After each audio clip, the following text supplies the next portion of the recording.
नमस्कार दोस्तों। तुला राशि के लिए 15 से 21 जून का समय कैसा जाएगा, इस पे चर्चा करेंगे। पूर्व में जो राशिफल के वीडियोस मैंने बनाए थे उन्होंने बताया था कि इस आने वाले साल की मतलब ये जो साल अभी चल रहा है, साल की अगर सबसे अच्छी कोई राशि है तो वो तुला राशि है। आने वाले साल 2 साल समय अच्छा चलेगा आपका, क्योंकि अधिकांश ग्रह आपको सही जगह पे अपना अच्छा फल दे रहे हैं, सही पोजीशन में है। बृहस्पति अभी दशम भाव में है, इसके बाद 11वें घर में आ जाएंगे।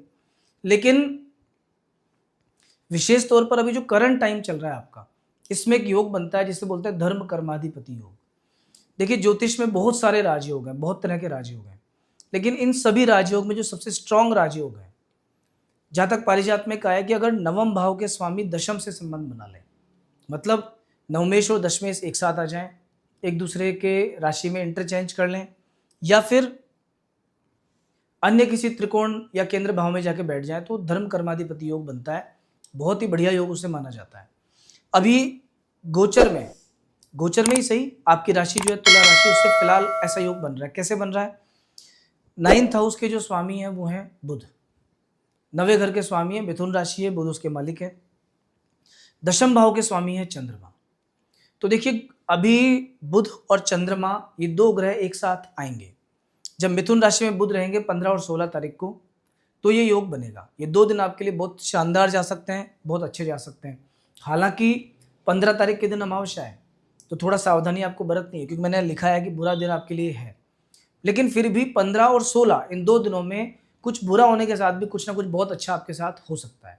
और वैसे भी इस समय पर कई अच्छे योग आपके साथ चल रहे हैं। अभी भाग्य की बात करेंगे तो देखो, किस्मत ऑलरेडी स्ट्रांग है, क्योंकि बुध वहां बैठे हैं, अपनी राशि में बैठे हैं, अपने मित्र के साथ बैठे हैं, बुधादित्य योग बनाते हुए बैठे हैं। तो कहने का मतलब भाग्य प्रबल है पूरे तरीके से, किस्मत हर तरीके से साथ देने को तैयार है। और बुध एक और विशेष योग बनाते हैं यहाँ। बुध आपकी इस राशि के अनुसार 12th हाउस के लॉर्ड हैं, 12वें घर के मालिक। 12वां घर होता है विदेश का। मतलब ये जो टाइम चल रहा है, ये विदेश यात्रा के लिए बहुत बढ़िया समय है। थोड़ा सा भी आपका मन है, कुछ प्लान कर रखा है, तो अभी जाने की संभावना बन सकती है। विदेश से लाभ प्राप्ति के लिए बहुत बढ़िया। इंपोर्ट एक्सपोर्ट का काम अगर आप करते हो तो आपका काम जो है ये बढ़ने वाला है, इसमें कुछ अच्छा आपके साथ होने वाला है। अगर आप एक देश से दूसरे देश में काम करते हो, मान लीजिए कि जन्म कहीं और का है, रहते किसी दूसरी जगह पे हो, या काम किसी अन्य देश में करते हो, तो आपके लिए बेस्ट टाइमिंग है। जितने भी लोग किसी एमएनसी कंपनी में नौकरी सर्च कर रहे हैं, एमएनसी में कोई नौकरी ढूंढ रहे हैं और बहुत लंबे टाइम से आपको सफलता नहीं मिल पा रही अगर, तो आपके लिए समय बहुत अच्छा है। तो कुल मिलाकर के बुध का जो पॉजिटिव फल मिलना चाहिए वो मिल रहा है। और भाग्य स्थान में जब किसी के सूर्य बैठ जाते हैं तो ये पिता के लिए बहुत अच्छे होते हैं। तो अभी आपके भाग्य से आपके पिताजी को लाभ होगा, उनका काम अच्छा चलेगा। या मान लीजिए आपकी संतान की कुंडली में ये योग बनता है, बच्चे छोटे हैं, उनकी कुंडली में ये उनकी राशि ऐसी है, तो अभी उनके भाग्य से आपको लाभ मिलना स्टार्ट हो जाएगा। उनके नाम से कोई काम करते होंगे अगर, तो उसमें फायदा आपको मिलेगा। 9th हाउस के बाद में जो 10th हाउस है आपका, 10वां घर, जिसे कर्म भाव बोलते हैं, जहां से देखा जाता है कि व्यक्ति काम कैसा करेगा, करियर कैसा रहेगा, इसका ग्रोथ कितनी मिलेगी, ये हाउस और भी ज्यादा अच्छा है। फिलहाल जैसे ही बृहस्पति का राशि परिवर्तन 2 तारीख को हुआ था अभी लास्ट, और बृहस्पति मिथुन राशि से निकल के आगे कर्क राशि में, कर्क राशि मतलब अपनी उच्च राशि, चंद्रमा मित्र भी हैं मित्र की राशि में, लेकिन बृहस्पति उच्च के कहलाते हैं यहाँ पे। और उच्च राशि में बृहस्पति विराजमान होकर के विशेष तौर पर आपके करियर को ऐसा मान के चलिए कि सारे पॉजिटिव फल देंगे। यहाँ पे वो बृहस्पति की जो दृष्टि पड़ेगी, यहाँ बैठे हुए बृहस्पति की षष्ठ भाव पे पड़ेगी, मतलब शत्रु भी आपके लिए मित्रवत व्यवहार करेंगे। अगर कोई कोर्ट कचहरी का मामला आपका चल रहा है, काफी लंबे टाइम से पेंडिंग है, या किसी शत्रु से आप बहुत परेशान हो, तो उससे रिलीफ मिलेगा, राहत मिलेगी। कोर्ट में अगर कोई सुनवाई होती है, कोई डेट्स वगैरह पड़ती हैं, तो आपके पक्ष में जाने के चांसेज अभी ज्यादा है। यहाँ बैठे हुए बृहस्पति क्योंकि उच्च के हैं, ताकत पूरी है और बल पूरा है बृहस्पति के पास में, तो जहां जहां जो जो देंगे वो पूरी ताकत से देंगे।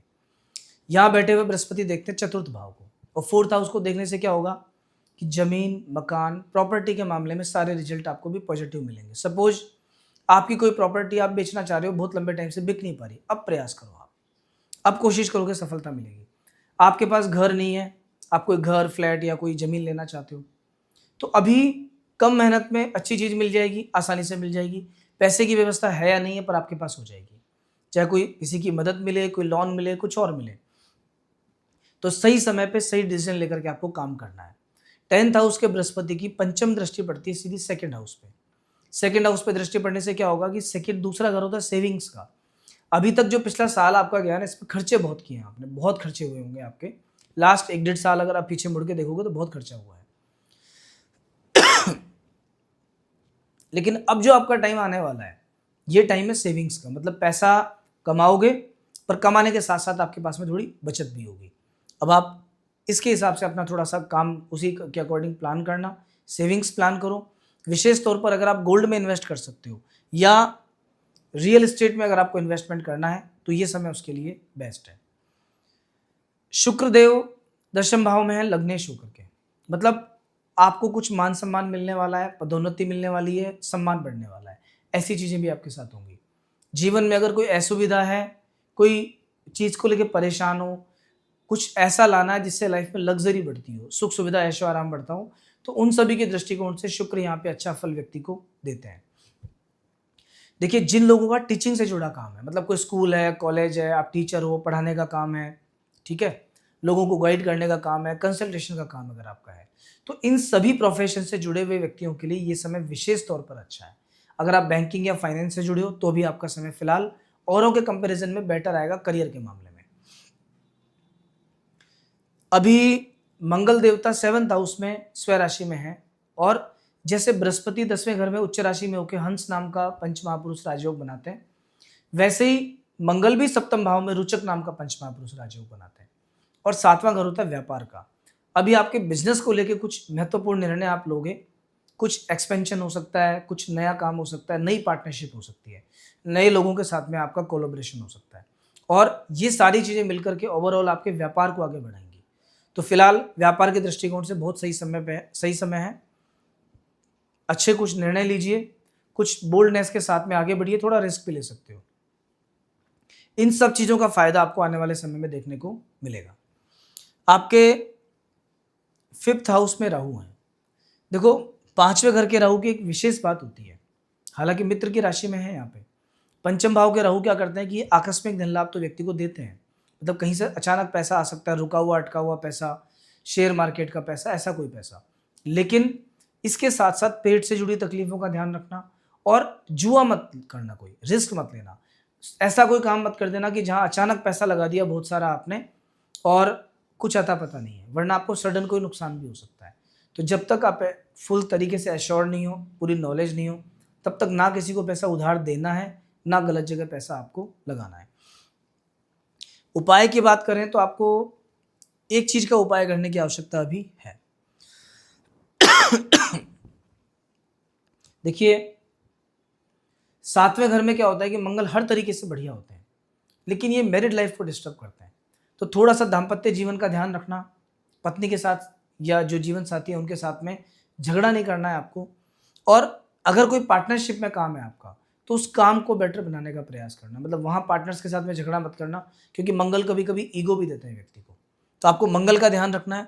हो सके अगर तो आप प्रतिदिन हनुमान चालीसा का एक पाठ करना चालू करो, और शनिवार के दिन किसी गरीब व्यक्ति को खाना खिलाना स्टार्ट करो। बाकी ये समय आपके लिए बहुत बढ़िया है, कितना फ़ायदा उठा सकते हो ये आप पे डिपेंड करेगा। मेहनत पूरी लगा दो, और इस पूरे वीक में 17 और 18 ये 2 दिन तो हैं आपके लिए बहुत बढ़िया, मतलब इन 2 दिनों में कोई भी नया काम प्लान कर सकते हो, कुछ नया कर सकते हो। 15 तारीख का दिन ऐसा है कि जब आपको सावधानी बरतनी है। 15 तारीख का दिन बहुत बढ़िया आपके लिए नहीं है, सेफ्टी रिक्वायर्ड है। ओवरऑल देखिए, ये जो कुंडली है ना, ये केवल ऐसा एक चार्ट नहीं है, ये ऐसा मान के चलिए कि आपका जन्म से मृत्यु पर्यंत का सफ़र है। प्रथम भाव जो है जन्म है, और 12th हाउस उसके जस्ट बगल में, यहाँ से चलते चलते जब यहाँ पहुँचोगे तो मृत्यु का भाव है। ये बताता है कि आपकी लाइफ में कहाँ कहाँ स्टॉपेज आने वाला है, क्या क्या होने वाला है, आपको जीवन साथी कैसा मिलेगा, आपके जीवन में व्यापार कैसा होगा, अच्छा समय कब आएगा, बुरा समय कब आएगा, शत्रु कब परेशान करेंगे। तो ये एक तरह का ऐसा मान लीजिए कि एक गाइडेंस का टूल है। अगर आप इसका यूज़ करना चाहते हैं, अपनी लाइफ को स्मूथ बनाना चाहते हैं, कि फॉर एग्जांपल मान लीजिए आपको ये पता लग जाए पहले से कि मेरा अगला महीना या सितंबर का महीना बहुत ख़राब है, इस महीने में कोई भी इन्वेस्टमेंट करूंगा तो नुकसान होगा, तो आप उस महीने में क्या करेंगे कि थोड़ा सा अपना हाथ रोक लेंगे, पैसा किसी को देंगे नहीं, और आप नुकसान से बच जाएंगे। और इन केस अगर आपको ये लगता है कि इस महीने में बहुत अच्छा प्रॉफिट है और आपने कहीं इन्वेस्टमेंट किया, तो आप अपनी संपत्ति को कई गुना बढ़ा सकते हैं। तो दोस्तों, अपनी कुंडली को दिखवाने के लिए, ज्योतिष के जरिए आने वाले समय के बारे में पता करने के लिए जो नंबर आपके स्क्रीन पे, आप इस पर कॉल कर सकते हैं, हमारे यहाँ संपर्क कर सकते हैं। और अगर आप फर्स्ट टाइम मेरे चैनल पे आए हो तो आपसे रिक्वेस्ट है, चैनल को सब्सक्राइब कीजिए और जितने भी आपके फ्रेंड्स जिनका नाम आर से स्टार्ट होता है उन सभी को फॉरवर्ड कीजिए। अगले सप्ताह फिर मिलेंगे एक नए वीडियो के साथ में। नमस्कार।